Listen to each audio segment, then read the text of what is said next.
আসসালামু আলাইকুম। সন্ধ্যাবেলায় আর একটা ভিডিও নিয়ে চলে আসলাম। ভিডিওটা হচ্ছে ইসিবি নিয়ে একটা কথা বলবো। ইসিবি চত্বর, আমার সামনে একটা ইসিবি চত্বর আছে। তো ইসিবি চত্বরটা হচ্ছে এমন একটা জায়গা, ঢাকার টার্নিং পয়েন্ট যেটা বলে, এটা উত্তরা রিলেটেড। সামনের দিকে মিরপুর কালশি, এই পাশে ক্যান্টনমেন্ট। আরেকটা হচ্ছে আমরা যে জায়গাতে যাবো সামনে মিরপুর। মানে সব মিলায় এই চত্বরটা হচ্ছে সার্বজনীন চত্বর, যেটাকে বলে সব দিক থেকেই গাড়ি আসে যায়। আবার এখানে বাস স্টপেজও আছে, এখানে পুলিশ থাকে, ট্রাফিক। আরেকটা মজার বিষয় হচ্ছে এইখানে একটা রেস্টুরেন্ট আছে, গোস্ত দাম। আরে ভাই, গোস্ত খাবে যায় মানুষ, এটার নামই গোস্ত, রেস্টুরেন্টের নামই গোস্ত। যাই হোক, গোস্ত রেস্টুরেন্টে এর আগে যাওয়া হয়েছিল, খাওয়া হয়েছে,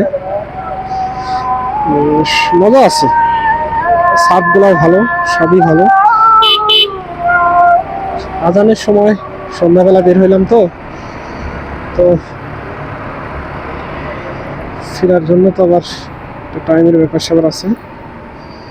আজকে গরম পড়ছে প্রচুর, বিশেষ করে যে আর্মি আলারা টহলে বেরোইছে। আসলে আর্মি